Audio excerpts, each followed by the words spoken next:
with host,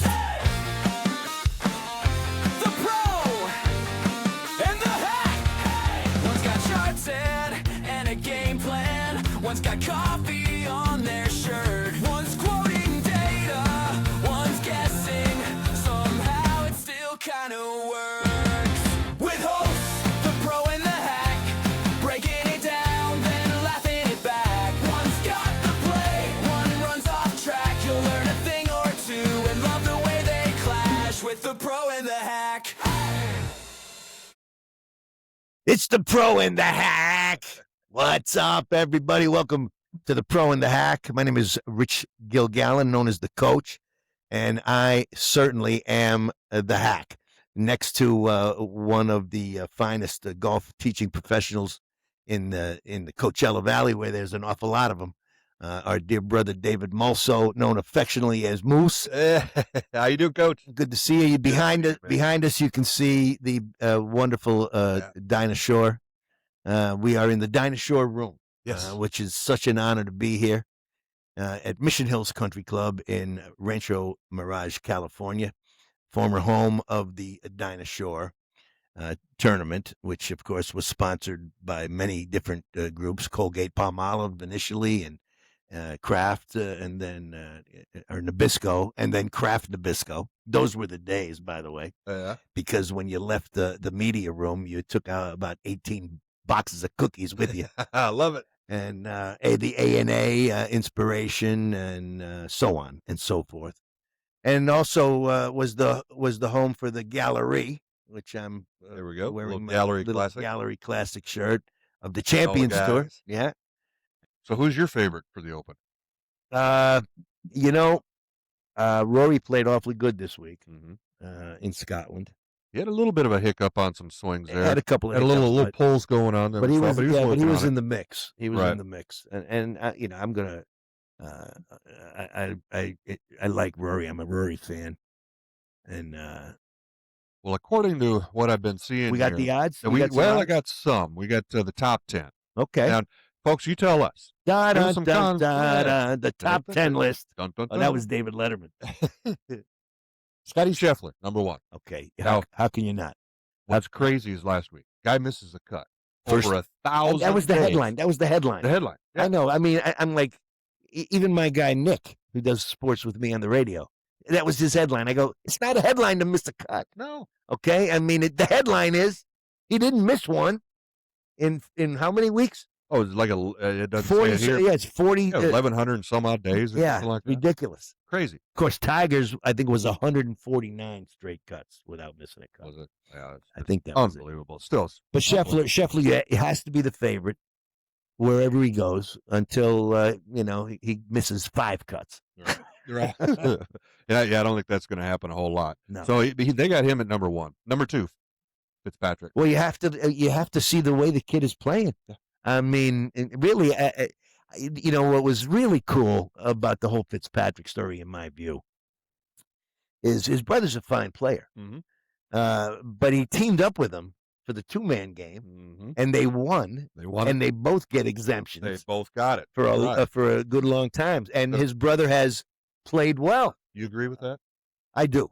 You do agree. I surely do. Well, I talked with Sandra Palmer. She didn't like that. Oh no, because they changed it when she did some match play. Oh, she did. Yeah, a two person game. Yeah. Yeah. Well, That's, I mean, I get that. I get that the players who weren't afforded that would be a little ticked off.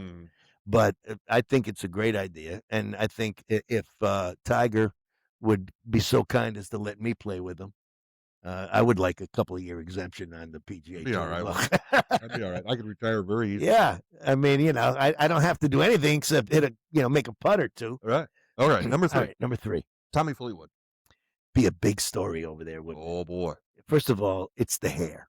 Okay, if Tommy Flow. if Tommy Fleetwood had hair like us, nobody would even know he was there. Right. But he's got the locks, and there's something to be said for that, having once had those locks. And another guy who the crowd loves. Sometimes the crowd loves you. Yeah. And a lot of times you really don't deserve it. I mean, there's some guys that are kind of, not to call anybody out, but there's Right. a very famous golfer that everybody loves. He could care less about the people, Mhm. you know. He gives them nothing. But there's something. It's like watching Schwarber in the home run derby. I don't know Schwarber, but I love the guy. Yeah. I just like There's something about it. there's something compelling about his demeanor. Mm-hmm. And Fleetwood is another one of those guys. And number 4, he's wrote not. it. I can tell you this. He's not going to be happy that he's number 4 on that sheet. No. I can tell you this. No. Last time at Birkdale, he tied for 4th, which was 2017 when Jordan won it. 3 top 7s in the last 4 open starts. Does he? He has won it though, right? Yeah, because he's part of the number 4 there, number 5. number 5. And I don't know. I mean, I love the guy and all, Victor Hovland. Yeah, he's a guy that is not compelling, and there's something about the mid-European sort of attitude of not sour but dour. Mm-hmm. I mean, can you remember seeing Hovland, smile? I can't. Now here's okay. Here you go. And Alex, they put Alex on that list. number 6. Now that would be a story, okay, Oh, and that would shut up people who think that maybe he doesn't deserve. He'll prove it right then and there. Number 7, John Rahm. Of course, broke in out here at the Dinah many years ago. And the thing about Rahm, this is one of the mysteries of television, the kind of thing I'm talking about. I mean, you see him on TV, but when you see him standing next to Ricky Fowler, you're like, oh my God, John Rahm is a tank. Yeah, it's huge. He's huge. And I had no idea until I watched him walk up 18 at the Amex, and I thought, I had no idea this guy was that stout. Yeah. Broad shoulders, tall. Some guys have a face like Danny H. Got a baby face. You wouldn't know that he's 6'3" or whatever he is. And some guys, they just don't look tall in their face. I can't explain it. I don't know why that's true, but it is true because I've noticed it several times. But Rahm is always tough and a real killer attitude. Number 8, Xander. Yeah, he's due, isn't he? He's due, but I don't know if I don't know if he's got the How about winner last week, Tom Kim?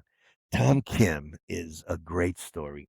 Isn't he great? He is beloved. I like this guy. Everybody likes him. Really, he's a good guy. He's got a nice smile. He's a funny guy, and can play. And it's the Scottish and Open back to back. It's not unheard of to win both when you go out there. Number 10, Colin Morikawa. How can you not love Colin Morikawa? Is Is there a nicer guy on tour? Fantastic. He's always kind of right there, and just can't quite grab it. It's just he's a gentleman, and I watched the Netflix stuff that goes behind the scenes, and you really get a better picture of who these guys are. Oh yeah, fantastic show. Yeah. If you're a golf fan, you should check it out. Yeah, definitely check that out. Because it's amazing the lifestyle. First of all, the lifestyle that these guys have. They share jets. Okay, if their wives, every single one of them is a smoke show former model or stewardess or something. They're just all even the homely looking guys. I won't mention any have beautiful wives on the PGA Tour. And here's a couple of things, too. I'm kind of going through the list. Yeah. Going number 11 all the way down to 16. 11, Terrell Hatton. 12, Aaron Rye. No chance. No chance. No. 14, J.J. Spawn. Possible. Yeah, maybe. Sam Burns at 15. Sam Burns is another guy who's playing some golf right now. Absolutely. Now, let me ask you, because this is a whole different thing. Birkdale is 100% links, right? I mean, that's not a... That course is... I believe they added like 67 yards, par 70. Yeah. And it's playing, I believe, right around 7,200 yards. Yeah, 7,200. Par 70. Par 70. So that's 2 par 5s. Yeah. So, which means they have 500 plus yard par 4s. Yeah. Now, if we bring an element, Well, Okay, that's whatever. you can't talk about the Open Championship without talking about the draw. Yeah. Because the weather changes every 20 minutes. Yeah. And sometimes through no fault of your own, I mean, I remember the one picture of the wind blowing so hard and the rain falling so hard that and Tiger Woods is there in his jacket, standing behind his caddy, just trying not to get blown away. Right. And they don't stop the clock. No. Over there because they drain. They're all sand based links courses. They drain easy. They very rarely puddle. Mm-hmm. And The biggest thing I'm thinking, wind. Wind is the issue there And because if it it's stays links. dry. Well, what's that going to do? That's going to speed up the greens. It's going to speed up everything. Speed up the It greens. gets very, very interesting in a hurry. And there's no trees, so the wind is not the factor it would be, for example, out here. Right. Or it's not Sahali. Right. Okay, you can't play in a hurricane in Sahali, but you can play out there in the wind. Play it out there. And I watched Billy Casper with my own two eyes on one of his courses here at Del Webb. Mm-hmm. I was crazy, invited out to play with him and his son and Blade, rest his soul. And San Gorgonio course. And I'm telling you, the wind was blowing 50. And Casper just adjusted. It never changed the swing, just adjusted the club. Yeah. I saw him hit a 5-iron, 125 yards into a wind, and I saw him hit a wedge 180 yards downwind. Absolutely. And he was giving lessons the whole time. Look, it's the wind is blowing. What do you think, his son? What do you think it's blowing? I think it's blowing 35. 35. About Okay. a 3-club win. That's about. I got a 6-iron here. I think I minus the plus the. And then over there, you have to, as the Europeans did and the Koreans did when they came to play the Dyna. You got to you got to factor in the meters. Oh yeah, because it's Korea is meter. Yeah, Europe, country. all of that. Yeah, All absolutely. Europe. We had actually 2 different kinds of yardage boxes. Oh, you do? So we always asked Because them, you you want it in yards or meters? They didn't have it at the beginning. Yep. And there's some of them, even with their caddies, they take both. Because I used to see the caddies coming over they wanted the tee sheet and the pin sheet early, and I would see them with their pencils. Oh yeah, times 32 minus 17 minus 2. Exactly, getting all those yardages down. Absolutely. Yeah, and I know this has happened to a lot of golfers. It's happened to me. One day, for some reason, my rangefinder got switched. I didn't have any idea. I didn't know it got switched. You're playing in meters? I'm playing in meters. I'm like, geez, I didn't know it was that far. What is that? Man, I'm really hitting it far. I'm going way over. Let me see. Boy, I thought that was like, and then I saw the M on the bottom, just luckily. Yeah. And I go, okay, that's the reason right there. Here's another kind of interesting. They don't have really, well, they do here, a few of them, but the DP ranking, top players on the DP World Tour. On the European Tour. Patrick Reed. Patrick Reed, because he doesn't have access to the PGA Tour. Yeah, but he doesn't need that for this. No, he doesn't need that for this. I find it interesting that he's not on the list. Oh, he's not on the list. Not on the list. Of the DP Tour? Because he plays a lot of DP. Well, right. I mean, a lot of these guys do, but he was ranked number 1. Yeah. Patrick Reed could win this tournament. I think he could. Patrick Reed is the wrong guy to tangle with. Yeah. In my opinion. Yeah. He is. He gets hot. He is hot. And he's got a sassy, frass attitude. Reminds me a lot of Floyd. In his prime. They're very kind of similar, I remember some friends played with Ray Floyd in the Bob Hope, and the caddy came up and said, "Gentlemen, Mr. Floyd is not here to read your putts. Okay, in fact, he's not here to talk to you at all. He will say hello on the first tee. He'll greet you, and then he'll shake your hand on 18. But please try to stay out of the way because this is, after all, his living.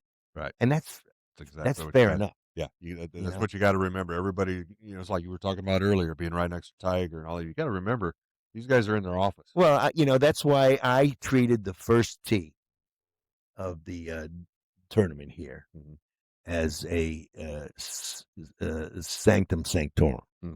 I was very tough on the volunteers, only because I didn't want them to get themselves in trouble. And, occasionally it would happen where they would say something so stupid. And now the player's got to go on the first tee, and they're playing for $300,000 ticket. The last thing on the first tee they want to be thinking about is what this whack job said, And I learned that lesson watching the Kemper. The starter was I think I told you this, but it was right after Bill Clinton fell down Greg Norman's stairs and busted up his knee, and they were up there, pounding him probably. Yeah.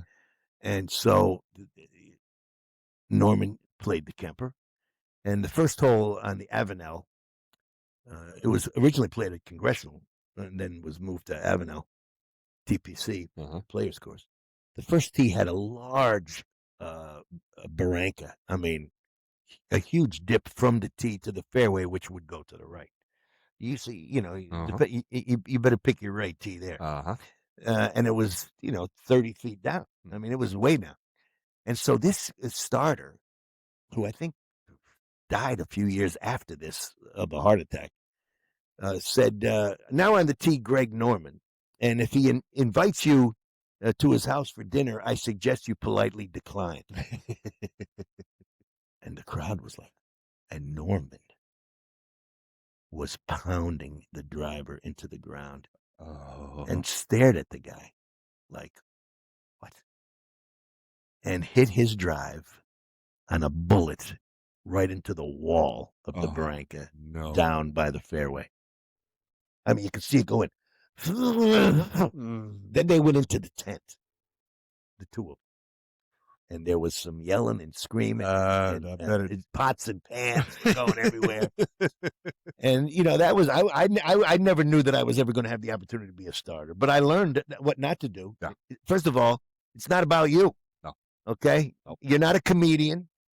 You're a voice. You're not really necessary, but it's become part of the culture of the professional game to have starter. It's an honor beyond belief to be asked to do that and to do that, especially at the tour level. Absolutely. And to have done it for 88 days is without getting fired is pretty amazing. Well, we're good. Look, in those days I wore Kangol hats that went back like this. And there was one woman on tour that wore a hat like that.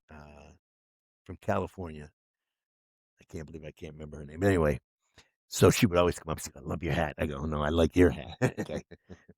And it took, and the blessing too was playing in the Pro-Am and getting to know the players a little and then seeing them again on the first tee. Yeah.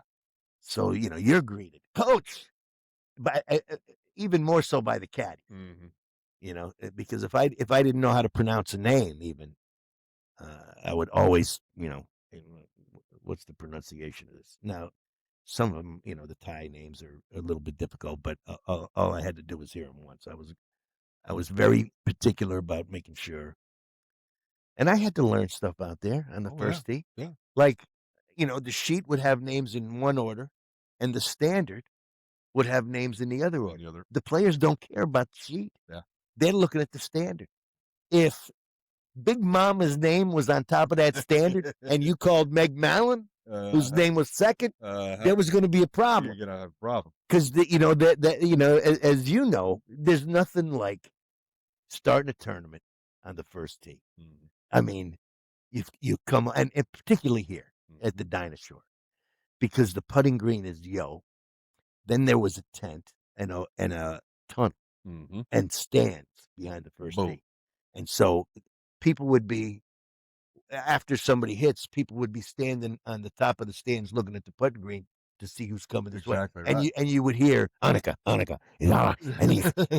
and Julie, it's Julie, and the electricity would crackle. I mean, it would crackle. Yeah, the anticipation. The anticipation. What they're going to do. And like we said before, you're so close to the players.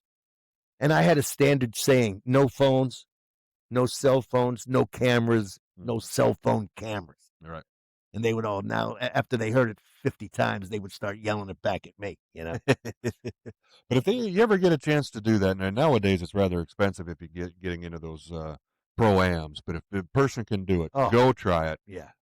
In fact, coming up here for next year, the American Express, they're on 3 different golf courses, Yeah. and Well, a lot of guys and gals can get it's one of the play. best moves they've ever made, was including the stadium and the Nicholas tournament course, which are daily fee golf courses. Yeah. You can fly into the Coachella Valley and play that stadium course. Yeah.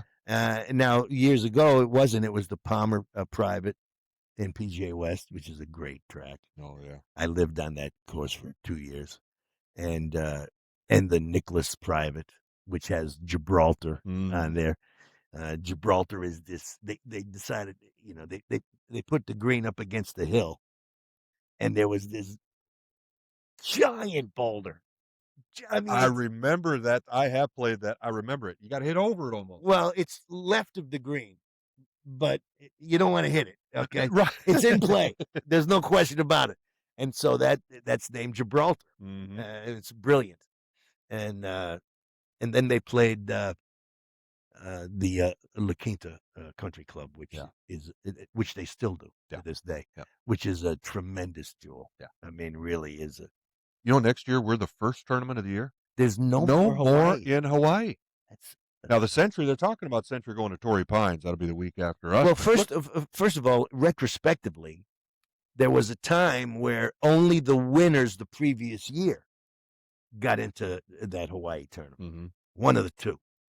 Like, in order to play in that, you had to have won a past champion. Yeah, he had to win that year. Oh, I got you. Okay, that was, you get into the Masters if you win, but you could. The only players allowed. But then Tiger started winning 14 times a year, and they had nobody in the field. Yeah. I mean, so they changed that, and now they just took them off. And the reason is because of a drought. And because of water issues. Water issue. They had, severe drought, and then water rights dispute. That is something. Now, what all entails in that, I don't know. Yeah, there's some legalese in that thing. Something's going on.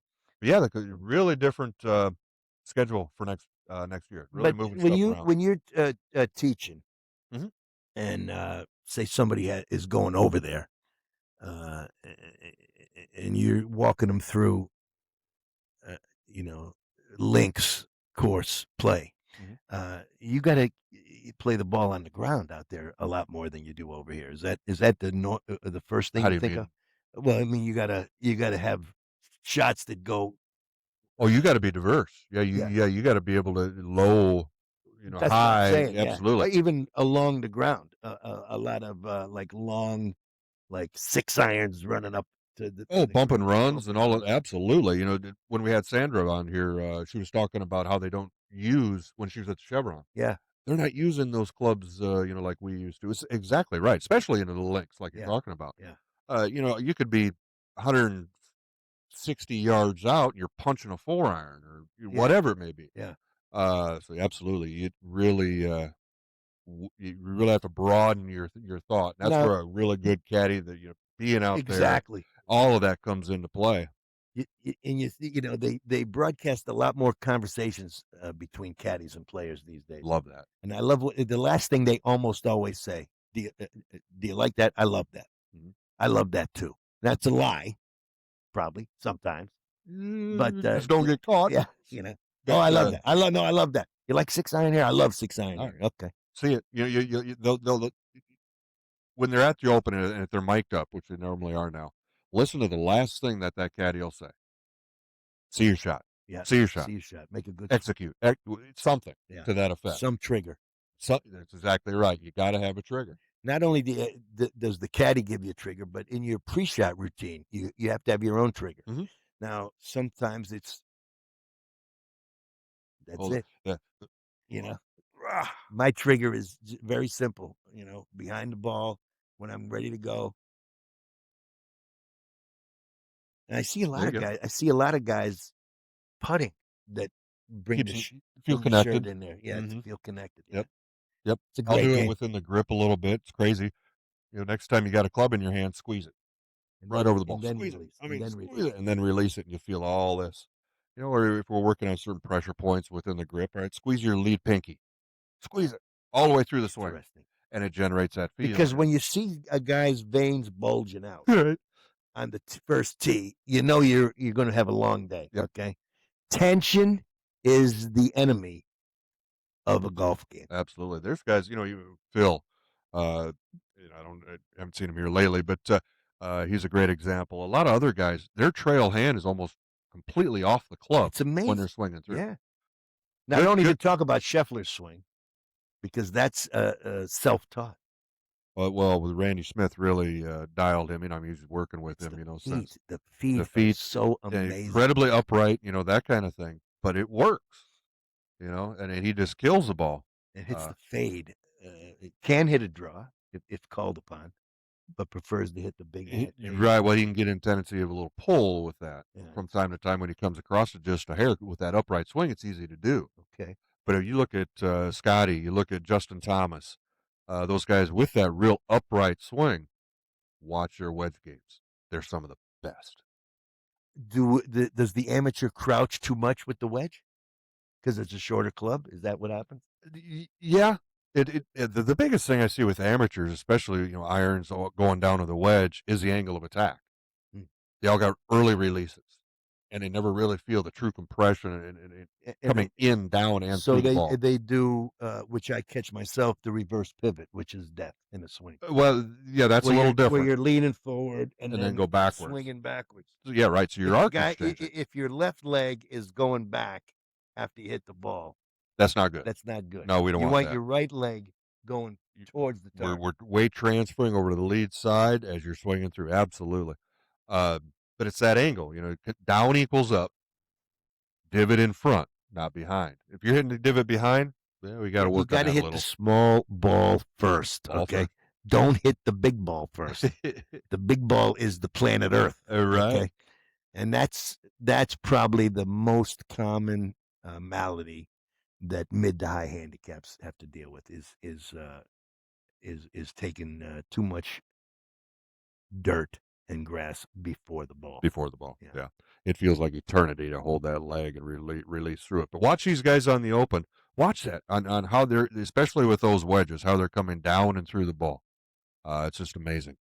And we're happy to announce today that we've had such a great response. Really, we're frankly kind of blown away by the response around the country and really around the world to this, little show from Mission Hills that we're going to go 2 days a week. We'll do Tuesday morning and Friday morning. So we'll have a little actually open information and scores to give on Friday, probably a day and a half's worth.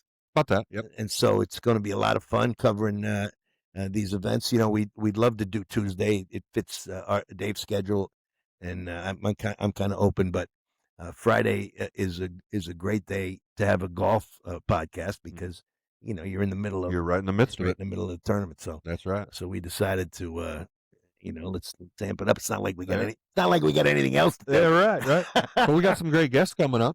Yes, we've been in contact with my dear friend, 3-time British Open champion, the incredible Sherry Steinhauer, who won back-to-back. In fact, she won, I believe, where they're playing this week. Did she? No, I'm not sure on that. I think so. I'll have to look that up again. We got a lot of looking up to do here. I know. Thank goodness for Google, right? Hey, producer Jimmy, okay, take all the notes. Take a note on that. So, what a pleasure. Coach, always a pleasure. All right, real quick before we end it up, who's your pick for the Open? I'm going to go with Rory McIlroy because he's a badass, and I don't think he was pleased with his finish, so I know he's working on it. And I tell you, I know he's number one. It's one to really kind of go to, but I got to watch out for Scotty. I think missing the cut last week. Oh, he's going to be tough. Yeah, he's going to be angry at missing the cut. I never pick against. It's hard to pick against Scotty Scheffler. He's another one of these guys that